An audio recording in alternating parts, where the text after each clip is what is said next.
There we go. Hi. Greetings. It's another episode of the Divine Cuppa. I'm here with my wonderful soul sisters. We've had a little bit of a background chat, some great updates coming through, which I'm sure we'll tell you about later on in our series. But here we are again with another episode. This is our weekly episode where we like to just reflect on the slides that we showcased in our first workshop, which was called Healing the Chaos and Confusion.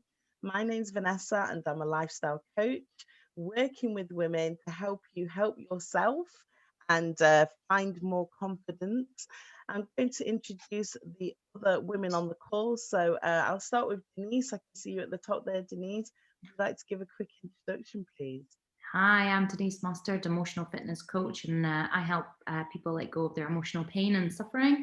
I'm also the founder of School of Change and really helping people change basically everything, it seems. Exciting. And Suzie? Hi everybody, my name's Suzie. I'm an emotional wellbeing coach and author of You Are Enough. And I too help people from pain to freedom. Wow. And Layla?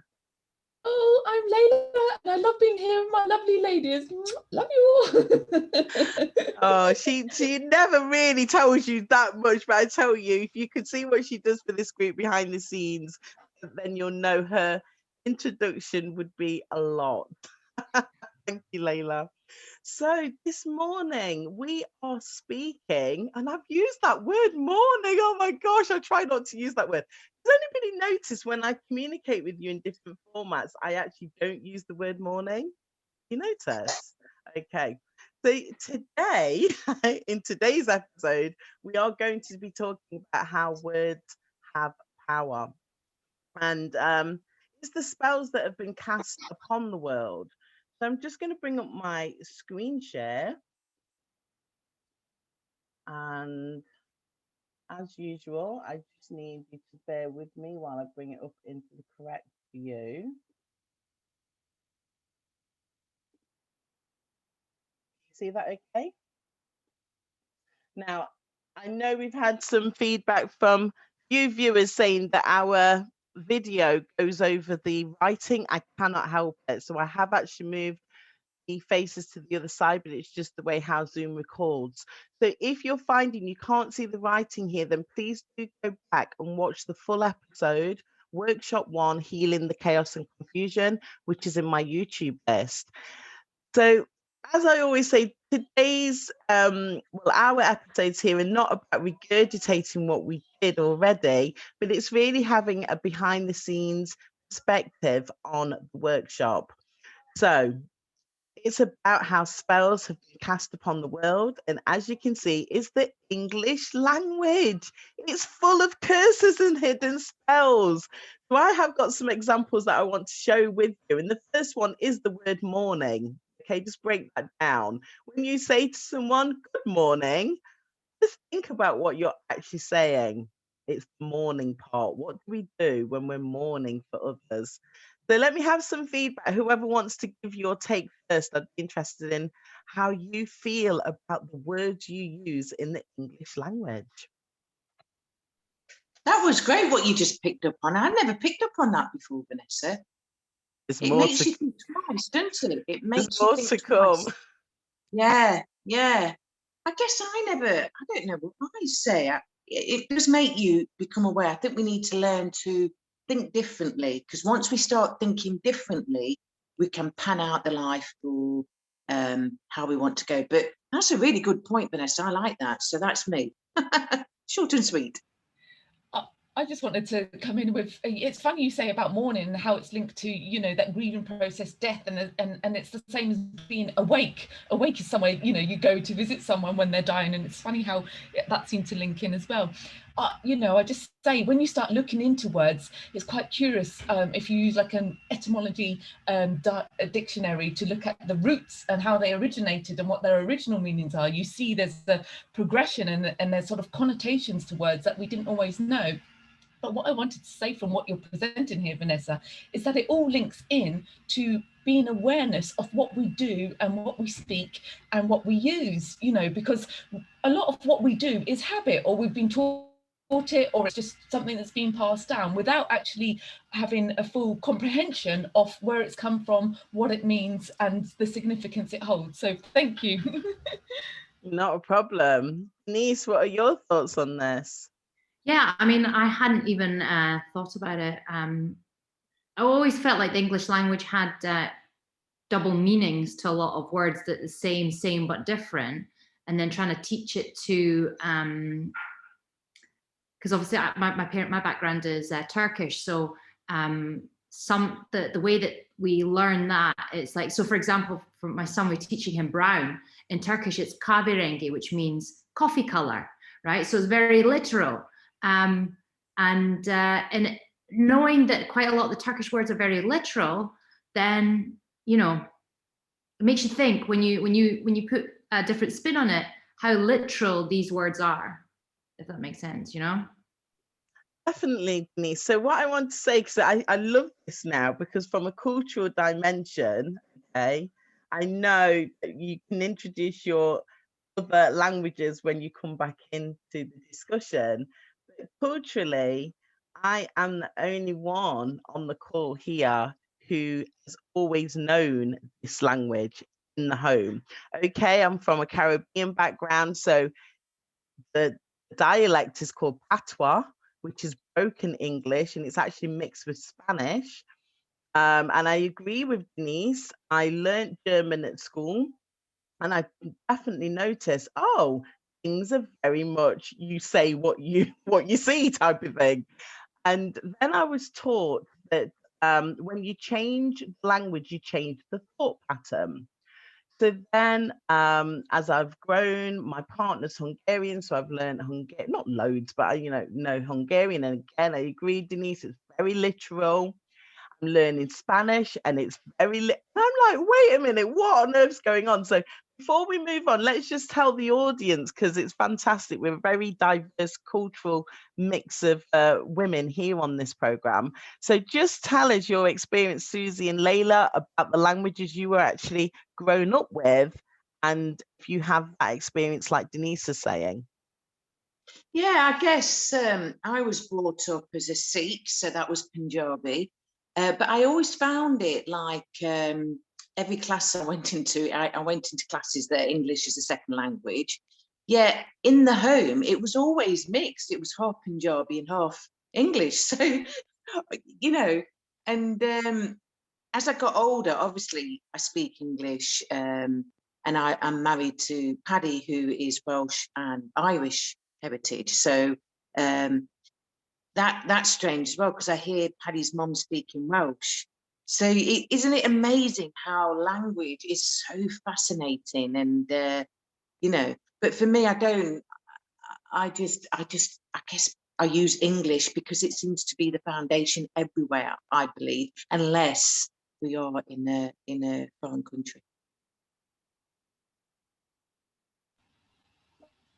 Yeah, for me, I'm half Moroccan. My mum's Moroccan, so I grew up like spending the 6-week summer holidays in Morocco. It was like home away from home, so I can speak Moroccan, which is a mix between it's kind of a slang Arabic, where Arabic's mixed with French and Spanish. So I never learned to read and write it though. But I think someone just mentioned about how it's literal. When you write in Arabic, you literally write the sounds that you hear, and that's a difference in English. You know, some of the words you look at it and you think, well, that's not what I'm saying.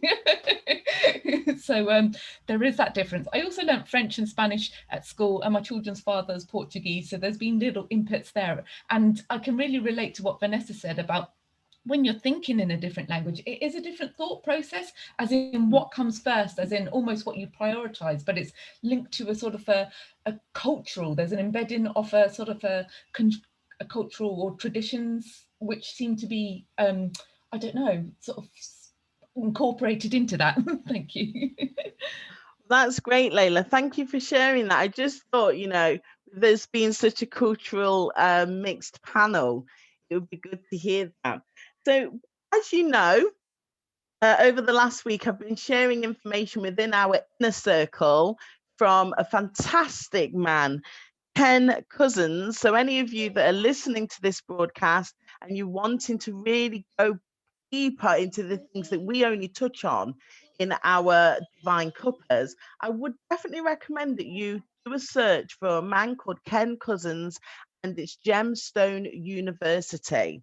Now, going back to what Layla said about the English, well, I don't know if you were talking about the English language specifically or just words, but definitely what Ken was talking about in one of his interviews is when we look at the matrix, when we look at the controlling system, they know about manifestation. So we've already touched on thoughts and how you change the language, you change the thought. Now thoughts become things, and we know all of that within our inner circle through the individual work that we do.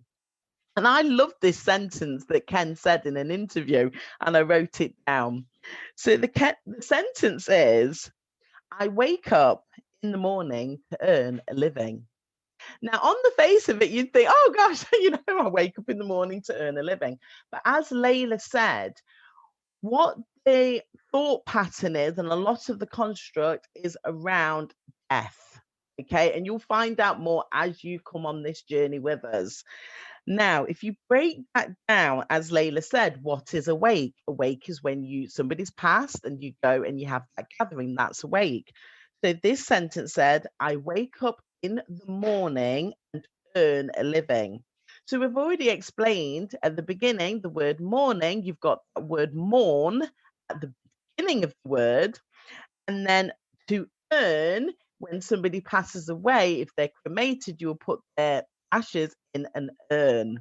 So that whole sentence, if you've listened to the last episode where we're actually talking about how money is the bond, and really what we're saying here is, this is a death trap system in terms of actually, if you think about it, if you did not have to earn money and you could spend your day doing whatever you wanted to do, most of you would be living the life of your dreams.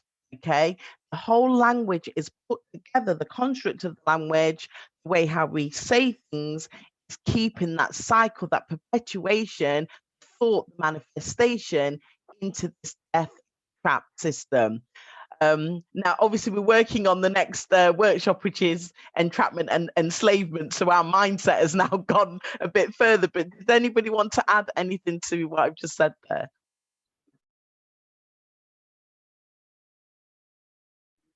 Yeah, the what I've noticed, and when you go kind of down the rabbit hole, is the people that understand the whole construct of the society that we live in are very conscious beings in terms of the words and actions that they use and their ability to manifest. And it was fascinating. I watched Fascinating Stroke Sick. I watched a documentary by a Polish journalist interviewing traffickers, and he was asking, are you not worried about the repercussions of your actions, like just in general, right? And he was like, well, I just don't think about it, so I know that won't create it. Literally said that, and my mouth dropped, and I was like, wow, like yeah, I was speechless. I'm speechless now. Like, so I just want you to recognize that the stupid things that we kind of moan about, we have to be so careful with the words that we use, because we are essentially casting spell on ourselves.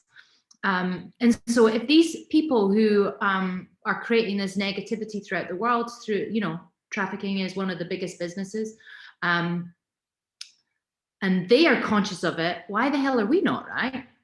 In many ways, they're successful in what they're doing because they've been doing it for so long and they're making a lot of money. So we need to be able to shift it so that we can be that too. So. I love what you say there, and something which does become apparent is where a scenario is created, and then, like you said, Deniz, where the people keep on speaking about the scenario and the turmoil and the difficulty and pain and suffering that has come for it, we keep perpetuating, as in speaking it again into our existence. So it remains in existence. So yeah, I completely agree. I think once you have the awareness of what is happening, then you can sort of shine the light and put your own intention onto it to actually bring it into how you wish to see it and to lift it, transform it, transmute it. And again, it comes with just that conscious awareness. So brilliant point, Deniz. Thank you. It's all about paying attention, though, isn't it? And letting people know. That's why these mornings are fantastic, isn't it? What are we paying attention to? And that's what we want the audience to start thinking about. And we use the word awareness because that's the first point to call. But this is great because it is. What are you paying attention to? And like Deniz said, I mean, if we're not careful, we identify with our thoughts, but we're identifying with the wrong thoughts.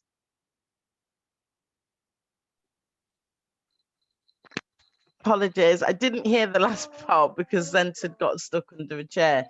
But what I definitely agree with, going back to what Deniz said, is about just watch the words that you're saying to yourself. Words do have meaning. Some other words, and I've been really careful. I try not to use that word understand because you're standing under. If it's somebody's authority or just whatever that situation is, I do try and use the word comprehension. I'm trying to use the word offspring a lot more in my conversation. Even when I'm speaking to other people about their offspring, I will say the word offspring. I try to use the word, what's the other one that I've been, there's a few that, I'm just bringing them into my life.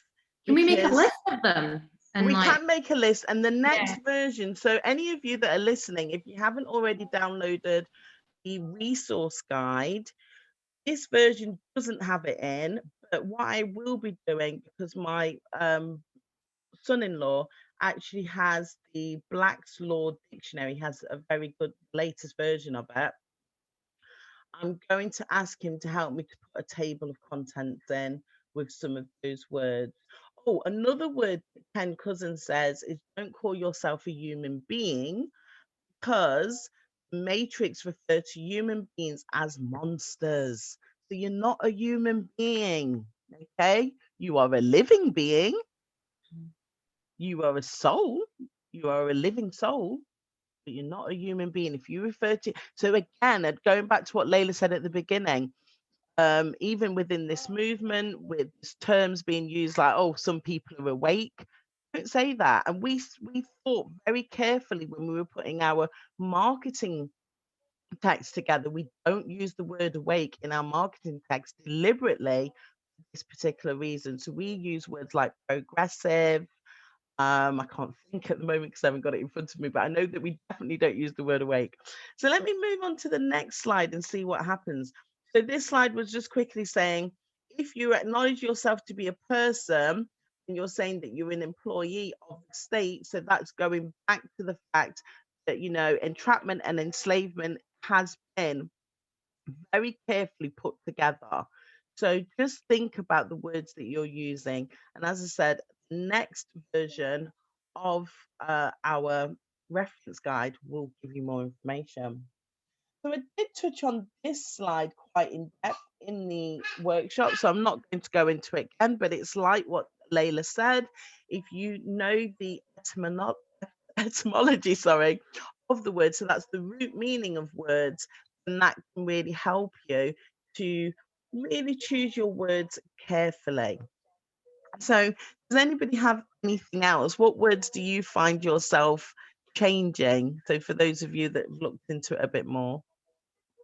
Sorry, Vanessa, I just want, for those watching, if you could just explain what it is about using the words kid or children that, is you trying to avoid, and what those connotations are, because some people may be curious. Yeah, okay. So with the word kid, let's go to that. So kid is connected to the animal. Yeah. So I don't know if, is it goats? I don't know if it's goats. Offspring's called a kid. So remember, we have offspring. If you've actually given life, it's your offspring. And then children, I can't remember specifically about that one, Layla, but again, it's something to do with how Matrix see. When we're referring to children, this some kind of twisted connotation on that word. I don't know if you know what it is. I didn't know if it was the legal definition or something, or where it was, you know, held in that. I'm not entirely sure, but yeah, the kid with regards to baby goats, and how I knew that link, and how, you know, goats were traditionally used as sacrifices as well. I was just thinking that about slaughter. Yeah, awful. And then I know within the community, people have started saying words like property to refer to their offspring, because if you break down the word property, it's the proper tie. So you've got a proper tie to that living being. Okay. But then there was some debate on Monday in a Zoom call that I was in, which was saying that they're not sure if that's how we should be talking about our children. I'm saying it again, our offspring. So I'm trying to just say offspring. But it's all the conditioning, right? It's you know, we're so used to using these words. I mean, I do it all the time, and which is why we're trying to set the record straight, right? And we're trying to unravel ourselves the brainwashing and the conditioning at the same time. Well, that was part of my first opening slide. I think I said something about social programming. The social program has gone so deep, and the language has been a routine, the imagery has been a routine, because you've got to appreciate these matrix, let's call them human beings because they're the monsters, okay? They know about esoteric, and they understand about the subconscious mind. So with the subconscious mind, if you keep referring to these things, because the subconscious mind only deals with commands, the subconscious mind will deliver whatever you want. So it's one of those when people keep on that negative, and then they wonder why. Oh, why is my life not working out? So true. You know what? And because they know that, because they know it's still all about free will, you're still choosing to do it. So you're still, it's a choice, but you don't realize the conditioning of everything and the brainwashing of everything. It's really clever. Very clever. I mean, I would not been able to think about it. Well, no, because, you know, for us, I think that living being, if we're living from the aspect, if we talk about emotions, the aspect of love, yeah, why would we want to do something which is going to harm? So it's like, it is harmful. They know that that's how it would be. And remember, anyone listening, this is something that's been going on for many centuries. And this is what the elites have been programmed to keep the program running. Okay. So much to it. Yeah, and when you think about the power of words, I always take a seat back when I say to people that you're special. You know, they are special, and they stand back a bit. And it's because we don't use words like that. I used to work at the NHS, and we used to say, you know, like, oh, that's delicious, or that's gumption. Let's really grab that, and you lose it because you're not in that kind of environment. But you always knew how your words to count, because people would say, oh, I won't use gumption, or I wouldn't use delicious to talk about XXX. But how are you going to have this like tasty conversation with somebody, a real juice, full of juice, rather than the same old, just changes the whole perspective and the narrative of a conversation, doesn't it? Fantastic. So thinking about more positive words, that's brilliant. Layla, I think you wanted to come in, and then we're going to wrap up because we've gone a bit over time now. Thank you. No, it just something you said, Vanessa, prompted me. You were mentioning about the environment that's created, you know, through what occurs, and it occurred to me, you know, what has been managed to be created is very much an environment of fear. And I was thinking the other day, you know, why has the ego been so prevalent? But if you're in that environment of fear, of course, it has a function, a role to serve. And that's why it steps forward and takes has had a more dominant role. But what you were saying, Vanessa, that if we were to create an environment of love in the words we use, in the energy we put towards things, in the way we interact with people, just think how expansive, how safe people will feel, how creative they'd be able to open up into. So, you know, here's to that world. Here's to love. Okay, fantastic. Well, what a wonderful way to end our conversation. Just to remind you, we have the second workshop coming up It's going to be a live event online, 12th of June. You have to be a member to actually access this conversation. It's called Entrapment and Enslavement. And the subtitle is Free Your Mind, Just Say No. Now, again, the words that we've chosen are very important. We know the power of the information that we'll be delivering in that workshop. You can put things into action immediately after that call, and you will see magnificent things coming into your world. I will let you know that yesterday, yet again, I was not the only woman. There was myself and another woman in the shopping supermarket without our masks on, doing our shopping. I know how powerful I am, and I know that no one's words can ever touch me, because whatever negativity they're going to try and say to me, I have got the positive, loving resolution to come back to them. So when you know this information, you can walk in your power, you can stand in your power, and you just live your life. So my sisters, I love you so dearly. We're doing great works. I'm so excited about what we're doing in this community. Be a part of it, because like I said, the world is changing, and if you want to feel confident, if you want to feel like actually I am surrounded by people who are going to help me along this journey, then this is the right place for you. Thanks for tuning in, and we'll see you next time. Bye. Bye.